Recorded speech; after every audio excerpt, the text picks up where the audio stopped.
우리는 12년 동안 초등학교에서부터 중고등학교에 학교에 다니지만 진짜 공부를 하지 못하고 가짜 공부 때문에 우리 소중한 시간과 노력을 낭비하는 그런 결과를 갖게 됩니다. 이것이 단지 학창시절뿐만 아니라 성인이 되고 나서도 마찬가지입니다. 취업 준비, 자격증 공부, 혹은 공무원 시험을 준비하더라도 우리가 가짜 공부를 우리도 모르게 계속하고 있는 것이죠. 그렇다면 무엇이 진짜 공부고 무엇이 가짜 공부일까요? 저희 붕붕버스를 함께 타면서 진짜 공부법을 확인해 보시죠.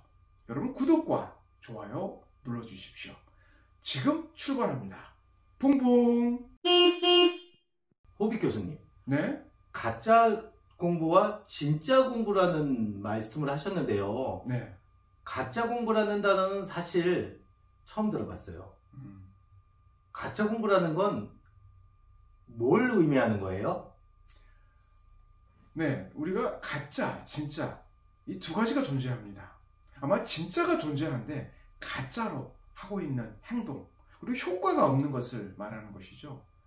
여러분께서 학창시절 초등학교, 중고등학교에서부터 쭉 해왔던 가짜 공부의 그 모습, 그 결과가 어떻습니까?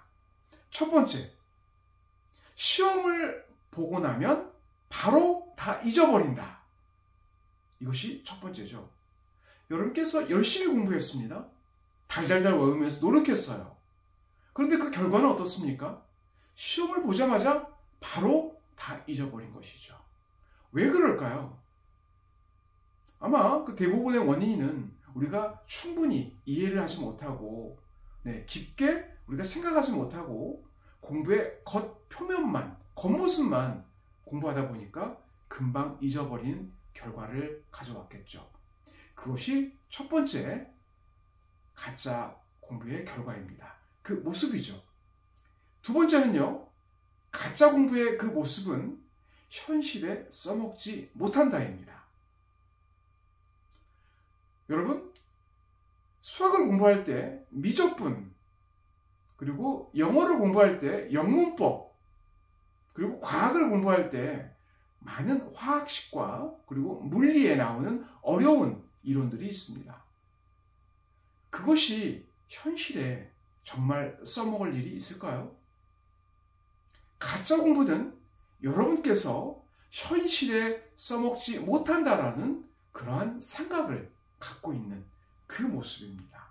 그래서 공부할 특별한 목표나 목적을 느끼지 못하고 우리가 억지로 끌려가듯이 학원에서, 학교에서 공부하는 모습이 아닐까요? 그것이 바로 가짜 공부의 결과죠. 세 번째요. 가짜 공부의 모습. 어떤 모습입니까? 자격증은 많은데 쓸모가 없는 것입니다. 여러분, 장롱 속의 자격증 이런 거 많이 들어보셨죠? 장롱, 이건 수납할 수 있는 그런 가구의 총칭을 말하죠. 그런데요, 우리가 자격증을 많이 땄는데 이런 자격증을 실제로 사용하지 못하고 장롱 속 수납 공간에 그냥 집어넣고 활용을 못한다는 안타까운 이야기입니다. 이 가짜 공부의 모습, 이 세 가지를 우리가 살펴봤습니다.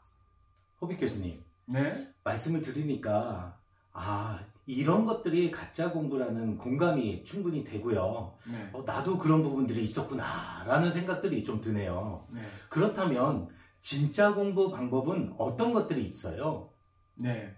그럼 진짜 공부에 대해서 우리가 한번 얘기를 해보겠습니다. 진짜 공부는 그 효과나 그 결과가 아주 만족스럽고 높은 경우를 말합니다. 어떻게 해야 진짜 공부를 할 수 있을까요? 첫 번째요. 여러분, 자존감을 높이기 위해서 100점 공부를 목표로 하셔야 됩니다. 네, 100점 공부? 네, 쉽지 않습니다.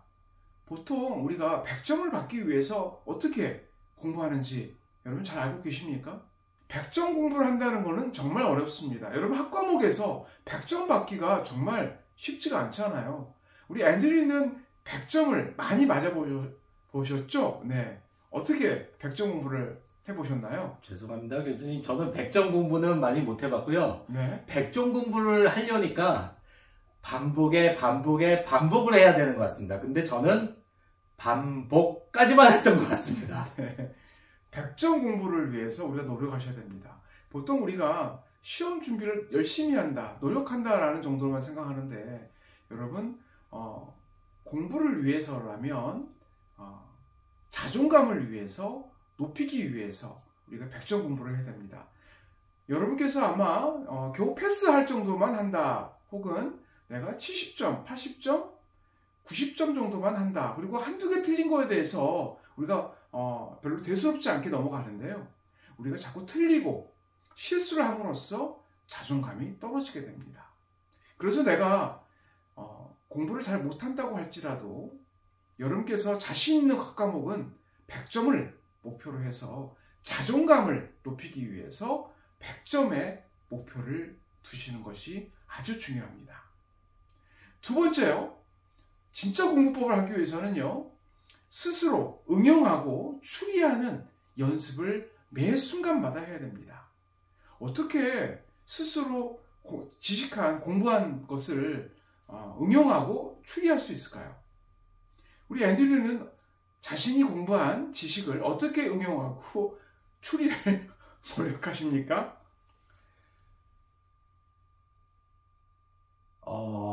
네. 대화가 제가 추리하고 응용하고 있다는 생각을 안 들고 있습니다. 아니, 어떤 지식을 공부하면 네. 지식을 우리가 받아들이잖아요. 네. 그리고 이제 이해하려고 노력을 하잖아요. 네. 그리고 세 번째 단계로는 그 단계가 끝나면 이 단계를 응용하고 우리가 좀 더 시험 문제가 어떻게 나올 거다라고 추리까지 할 수 있어야 되거든요. 그렇다면 어떻게 연습하고 계십니까? 정말 공부를 많이 해야 될 것 같습니다. 그래야 추리도 되고 하죠.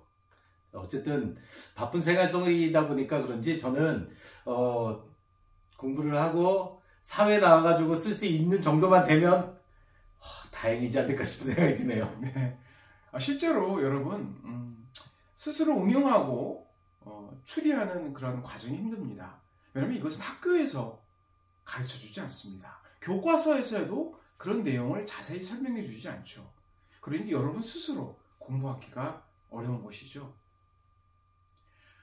하지만 우리가 지식을 받아들인 다음에 이것을 반드시 거치고 응용하고 추리할 수 있는 연습을 거쳐야 됩니다. 이게 바로 진짜 공부입니다. 세 번째로 갑니다. 자격증이 아니라 실제 경력을 우리가 쌓고 그것을 증명할 수 있어야 됩니다.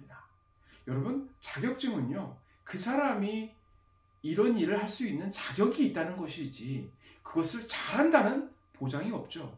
예를 들어서요, 여러분 운전면허증은 대부분 갖고 계시죠? 성인들은 갖고 있습니다. 그렇다고 운전을 잘한다는 보증은 없습니다. 그렇지 않습니까? 그래서 자격증이 아니라 실제 경력, 실제 일할 수 있는 능력을 증명하는 것이 바로 진짜 공부법의 핵심입니다. 자, 이제는요, 진짜 공부를 위한 세 가지 실천 방법을 생각해 보겠습니다. 먼저요, 100점 합격을 위해서 우리는 어떻게 노력을 해야 될까요? 기본 지식을 여러분께서 습득하시면 70점 정도는 받게 됩니다. 네, 좀 더 노력하고 문제를 많이 푼 경우라면 80점도 받을 수 있습니다. 그렇다면 80점에서 100점까지가 고난도의 문제라고 말할 수 있는데요. 기출 문제를 많이 연습하면 가능합니다. 그리고요, 여러분 학교 다닐 때 자신이 잘하는 과목이 있고 자신이 잘 못하는 과목이 있습니다. 저도 학창 시절에서는 국어와 영어를 잘하고 좋아했는데 수학과 과학을 잘하지 못했습니다. 그래서 100점을 받기가 너무나 어려웠었죠. 우리나라에서 학교 제도에서 가장 큰 문제점이 바로 저는 그거라고 생각하는데요. 외국의 경우에는 문과와 이과를 나눠서 자기가 잘하는 과목을 잘한 다음에 그것만 시험을 쳐서 자기가 가고 싶은 대학에 응시를 해서 합격하는 경우도 많이 있습니다. 하지만 우리나라 대학은 그러지 않죠. 우리는 국어, 영어, 수학, 과학 필수 과목을 모두 잘해야만 우리가 원하는 소위 정말 유명한 대학에 갈 수가 있는 제도죠. 이러한 제도 때문에 우리가 문이과 통합의 가장 큰 문제라고 생각하고요. 특히 문과 학생, 언어나 교육 이런 쪽에 관심이 많은 학생들이 굉장히 자존감이 낮고 또한 어렵게 공부하는 경우가 많이 있습니다. 여러분, 왜 문송합니다 라는 그런 정말 쓰디쓴 이런 현실이 있지 않습니까? 하지만 여러분, 저는 그렇게 생각하지 않습니다. 문과라도 기획력이 좋고 아이디어가 좋고 창의력이 좋다면 얼마든지 여러분께서 높은 성공의 자리를 거머쥘 수가 있습니다.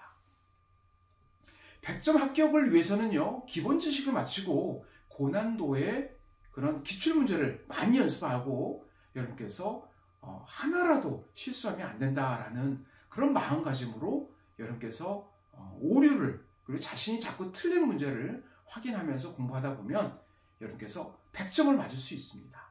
100점을 맞으면 어떻습니까? 자존감이 올라갑니다. 즉, 다시 말씀을 드리지만 진짜 공부를 위해서라면 성적에 연연해야 됩니다. 100점이 뭐 그렇게 중요해. 최선을 다하면 되지. 이런 마음가짐으로 하시면 안 됩니다. 100점이 못 나와도 좋습니다. 단 여러분이 최선을 다했다면 그리고 여러분의 자존감이 올라갈 수만 있다면 여러분께서는 진짜 공부를 할 것입니다. 두 번째 실전 방법. 스스로 응용하고 추리할 수 없다면 왜라는 생각을 갖고 계속 질문을 하고요. 그리고 닥치는 대로 책을 읽어야 됩니다. 닥치다. 여기서는 입을 다물다 라는 뜻이 아닙니다. 이것저것 가리지 말고 눈에 띄는 대로 책을 읽어야 된다는 뜻입니다. 일단 지식을 습득하십시오. 그리고 여러분 혼자 공부하기 어려우시다면 혼자 생각하고 응용하고 추리하기 어렵다면 저희와 함께 하시면 됩니다. 붕붕버스 붕붕 벗붕입니다. 함께 버스를 타는 여러분, 이 영상을 시청하시는 여러분 함께 생각하고 책을 읽고 노력하면 여러분께서 잘할 수 있습니다. 세 번째 실천 방법이 있습니다. 여러분께서 자격증이 아니라 내세울 학력과 경력이 부족하다면 단단히 각오하시고 현장에 뛰어들 준비를 하십시오. 우리가 자격증을 많이 갖고 다음에 노력하는 것 인정합니다. 하지만 이 시대는 자격증이 희소성의 가치가 떨어진다면 그것이 경쟁력이 되지 못하죠.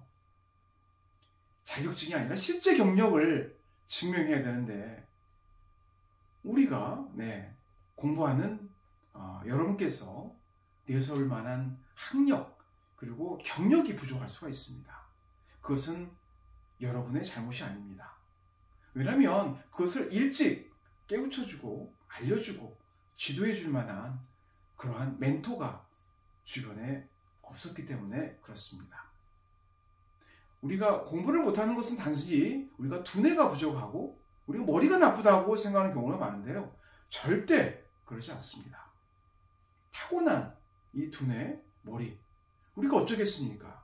받아들이고 지금 내 모습에서 최선을 다하면 됩니다. 절대 여러분이 부족해서 여러분이 못나서 그런 것이 아닙니다. 지금이라도 여러분께서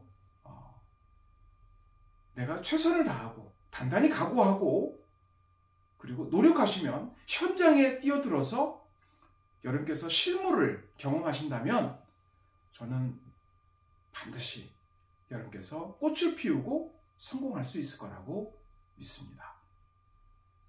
저희와 함께 붕붕버스를 타고 그리고 희망력으로 진짜 공부를 향해서 나아가고자 하는 여러분 계속 이 버스는 출발합니다. 붕붕